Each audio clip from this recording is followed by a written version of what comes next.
David gives this. All right, here's the Woppers story. As far as I can remember, Guys, I have never told a lie or exaggerated or embellished any story about angling. that's the Whopper. That's it. All right, that's a good fib. All right, who's next? Somebody's got a story. Nobody's got a story? Come on. You guys are laughing all night in here, right? I'll tell him my story. All right, tell me a story, Russell. You gotta hold that. Tell me a story. Yeah, I want to tell him the story about me catching a triple tail. I was fishing with my friend Henry, and I've never caught a triple tail. And we were out at Snake Bite, and caught a fish or two, and we're headed back toward the marina. And Henry hollers, "There's a triple tail, there's a triple tail." Where? 11 o'clock. I looked, and I'm coming off the plane and keep asking, "Where, Henry, where?" "Keep going, he's right there." We get up there, it was a triple tail. I'm telling you, it wasn't as big as a lure. It was no bigger than the palm of your hand. That's a whopper. Lucas? That's a single tail. No, I don't have any. Fernando? Too shy. You guys are killing me. I'm gonna go to this table back here. Not so long. I'm gonna focus on my friend back here. What's the biggest fruit you grew? Right? All right, Bert, tell me a story. That was pick on Bert. Well, listen, Tell me a story. I'm a sucker for an audience. All right, go for it. Are we talking about fishing stories? Any story you want. How's that? A Whopper story. I'll talk about the one that's. I'm gonna release it publicly though, so.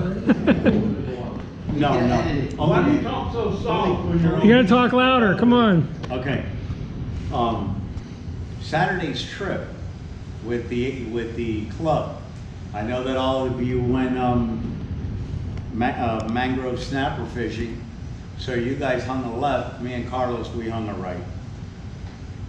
Unbelievable day. Got caught in some storms. Oh my God. Had to fix a couple of things on my boat because of that storm, but it's amazing with these two guys. I don't fear storms anymore, unless if it's thundering. Great day out on the water.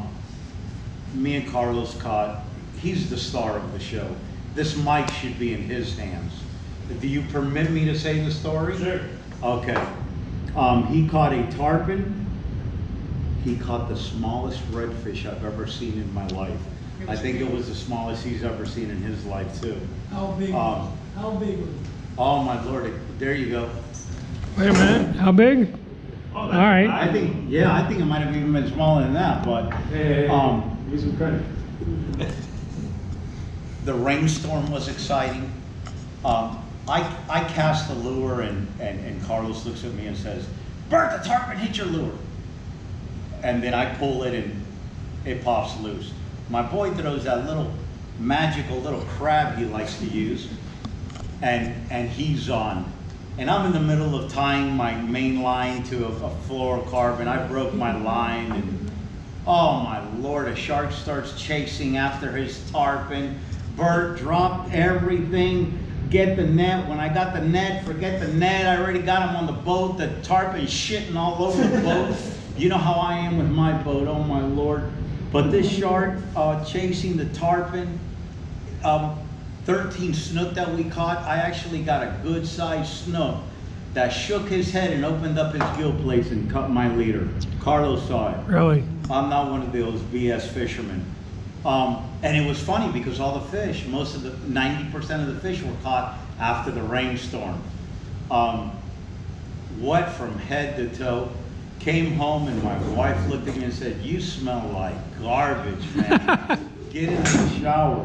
But what a phenomenal day. What a great day being out on the water. A true enjoyment of, not because of these two people, but the whole camaraderie at the marina, at the launch pad, and it's great to be a part of this club. And there's not one guy in here I don't truly like tremendously. Thank you. Great, glad to have you. All right, George. Keep coming back. That's 88. My Whopper story is, just want to say that I had a great time going up to Flamingo a couple weeks ago with everybody. We dodged a lot of storms.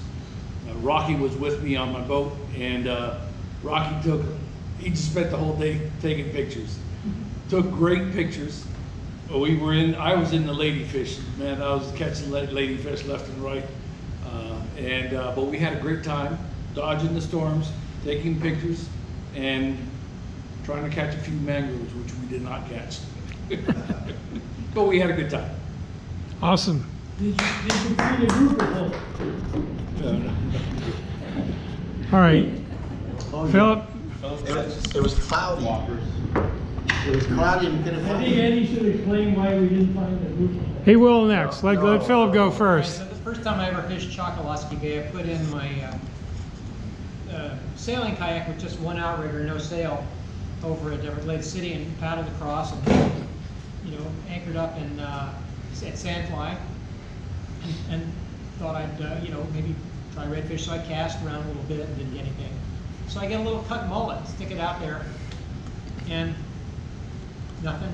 I stick another piece out on another flats rod, and suddenly I hook up a 2 tarpon at once. Oh.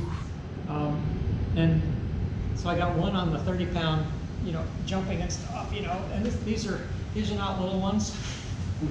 And then, then the 10-pound one goes, and I think I've never caught a tarpon before in my life, and I wasn't rigged for tarpon. I'm 30-pound test leaders, right? And I got 2 sizable tarpons out there, somewhere in the 60+ pound range. So I said, heck with this. I broke off the 10-pounder. I can't deal with 2. So I had the 30 on there, 30-pound test on there, and he heads out and around, and he's out of sight. Goes around the corner. That always can break me off for sure. Nope, he comes back around again. Had a blast, and finally he eventually chews through the leader, and that's that. So I put on 40-pound, which is all I had, and eventually I sort of worked my way up, so I got a little 80-pound shock tippet, and that seems to hold them better. But I was down at, anybody here kayak fished snakebite? Snakebite's a pain in the neck for a kayaker, because you go into snakebite and you want to fish the beginning of the rising tide, which means that you then have the rest of the rising tide to try to get out. So you get the tide against you, and the wind always turns around and pushes against you. So the first time I got stuck in a snakebite there, I'm trying to get out against the 3-knot current and a God knows what wind.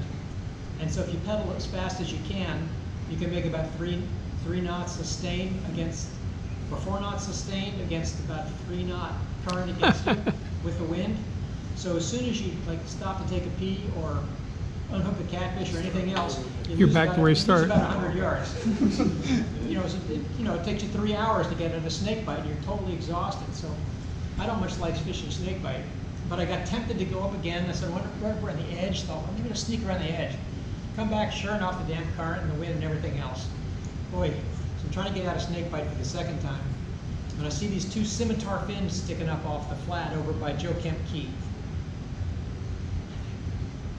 Are they alive?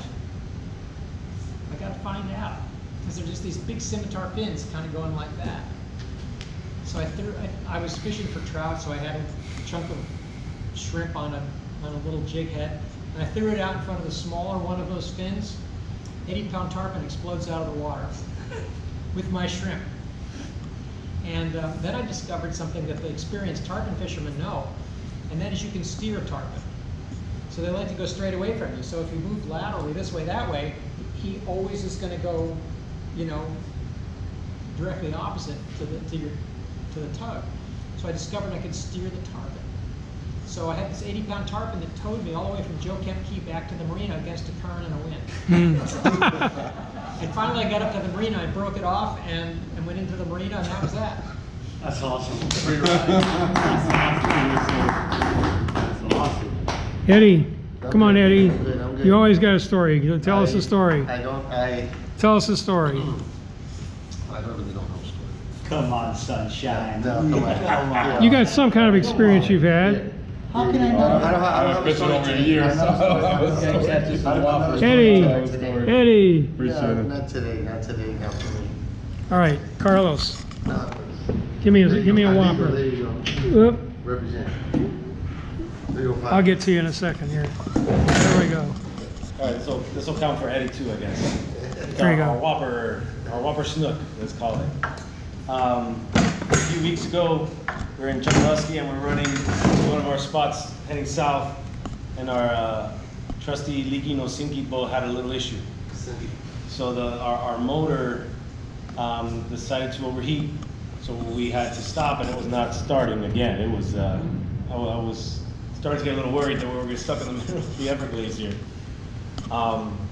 So we decided, hey, we can't go anywhere, let's fish. You know, this is not an area we decided to fish, didn't want to fish, it just happens to be there. And so we get close to the shoreline, you know, to see, because if we need to, you know, get to the shoreline, or at least we're close by there. And we see some bait, and we're casting that bait, and Eddie hooks up with a ladyfish. And as soon as he lets the ladyfish go, I cast right to the other bait pot, and I feel a thump. And I thought I missed a fish. So I keep reeling, I'm like, no, there's something here. I keep reeling, and this fish doesn't know he's hooked, but I see what kind of floats next to the boat. It's a giant snook, you know, something that I've never even seen a snook that big, basically. And at first I thought it was a tarpon, and I could see that you know, line that kind of gives it all away. And so I tried to play it, you know, soft, because I don't think he knew he was hooked. So I figured if I don't put a lot of tension here, maybe we could boat this fish right away and free it. And so I said, Eddie, get your net.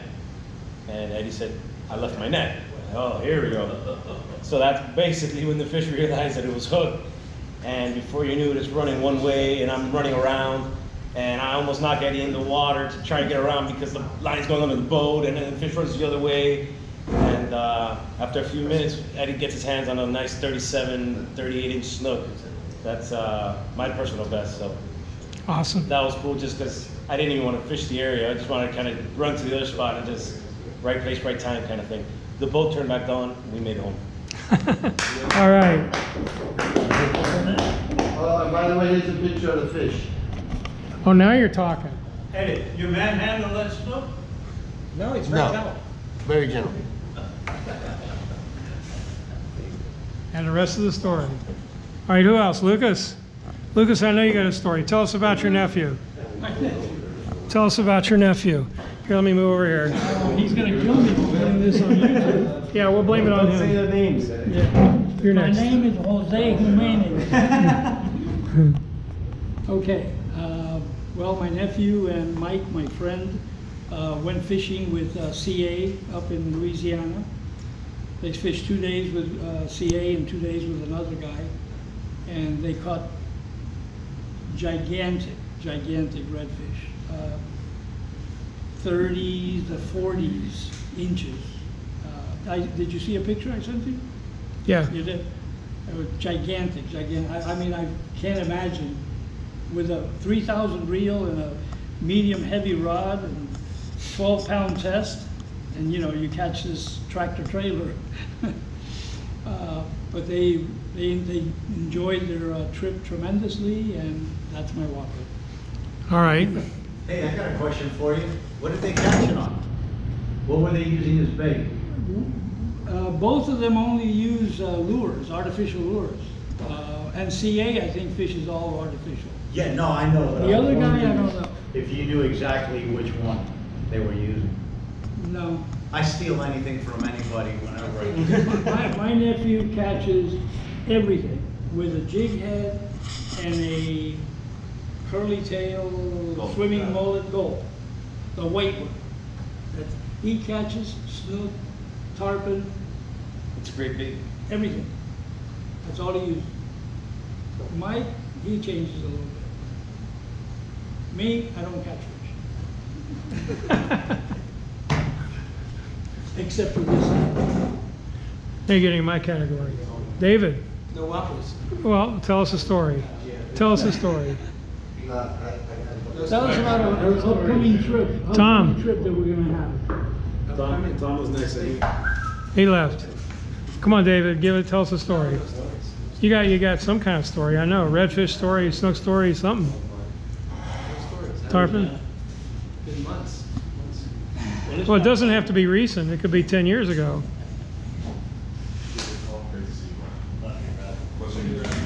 Whoop. Roger? So what's your Here, hand him the... you fish on weekends or you have Go, go. Vertigo. Go ahead, Roger. Tell us a story. I went fishing with my nephew. He was, Hold that up to your mouth. he wanted to catch a permit. And I said, well, we'll go to the jack hole and we'll catch a permit. He says, there's no permit at the jack hole. I said, yeah, there's a permit. So we go to the jack hole, we get there, and we cast the lure out. I said, no, you're anchoring the boat. You can't anchor the boat, you gotta drift. So we're drifting, and we get halfway on the first strip, and he hooks, guess what? Permit. Okay. Then he says, take the wheel. So he cranks the engine up, and we're chasing this permit. And he says, keep the boat, keep it between us and the flats. The permit would swim around the boat, and I was trying to keep him up next to the flat so he wouldn't run off straight and strip the reel. So round and around in circles, like chasing our own tail, round and around and around. Finally, the permit got tired, and he was able to crank him up. Now he had only an 8-pound test line. This must have been between 30 and 40-pound permit. Oh. So he got it up to the boat. The permit's laying on its side, and I reached the net over the side to net him. They lift him up, and the net breaks in two. So thinking aluminum net, we couldn't hold him. He grabs the tail, and I grab the front of the permit, throw him on the deck, and he says, "You were right. There are permit at the jack hole." And then I hooked a big jack. It struck me up. So when the fish are there, they're right there on the edge of the flats. And if you don't start the engine up quick enough, they'll strip you. Now Tom Gray was there the year before, and he was using his plug rod. So I'm going to get a permit on a plug. So he got the permit on the plug rod, but we couldn't get the boat started fast enough, and it stripped him. So he says, "Don't worry." He picked up a spinning rod, cast it out. He got another permit on the spinner, and we got the engine started, chased him around and around in a circle. It was about a 20-pound permit on 10-pound test line. And of course, Thomas, he always, when he was a kid, they always ate the permit, but now he has to let the permit go because it's a sport fish. When it used to be, back in the 60s, it was an eating fish. So the permit are funny. They strip you if you don't chase them down. So you got to have one guy ready to crank that engine up. And when they're hitting, and when they're not, they're not. So it's a very patient thing. But What do you catch them on? a white jig with a tip shrimp. And Tom Gray has the thing down. Oh, yeah, taking notes? He can take that. He jigs it twice as hard as everybody else, and that's what generates the strike. People are going. They're like fishing for bass. They're trying to twitch the lure. Tom Gray goes like this with a rod, and it moves the lure about 8 feet. So these permit, they're hunters. They're not eating just the shellfish. They're going after anything that moves. So that streaking across the water and then dropping down, and he'll go down after it, and you drag it to get back up. He gets frustrated. He goes out. They get angry and they bite. And then when they know they're hooked, when you set the hook, that's when they take off. And the line just goes singing out if you don't have that engine started and chase them down. So many a time we've chased down what was a permit, it turned out to be a 30-pound barjack or a 20-pound barjack or a big crevalle, 20-pound crevalle. But they all run the same. They run like crazy. Awesome. When is the best time of the year to go permit fishing? I wish some. I would say in the springtime and early fall, when the water changes temperature. Tom was there with his employees, and he's going to teach them how to fish. So he thought they were catching permit. What they were on was a spawn of the middle permit, which is the pompano. It's a pompano spawn, and everything, and their brother was there. Sharks, barracudas, snappers, all was there to eat the spawn, and they caught these 8 or 9, 10-pound pompano, these big ones, the spawners, and let them go because they thought they were permit and undersized. They couldn't tell the big pompano from the juvenile permit. I mean, Tom couldn't catch fish because he was tying the lures on the lines for the employees. He couldn't fish. There were so many hits. They had so many. Everything was a double. Everybody had a rod in their hand and they had a fish on. That's how crazy it got. And this spawn was in late March. In the jackal, right? Well, it's the pompano hose, the next sandbar over. Okay, you have to know the area. Joe Corbett showed me the pompano hole. Joe Corbett showed me the pompano hole. We went there and caught 10 pompano in 15 minutes, and then That's winter. that's the winter time. Now in Biscayne Bay, are you on the flats that are on the outside, or are you inside the bay? We're on the flats. We're not in the flats. We're casting towards the flats. Casting towards the flat? In the channels to the flats, in the channels. Okay, but are you on the outside of the island or are you in the bay? Of the flats, the Stiltsville flats. You're inside. We're in- Oh, Stillsville, okay, now I know where you're at. Between the lighthouse and the Stiltsville houses. Yeah, In the I heard channel you. right there on Key Biscayne, at the tip of Key Biscayne.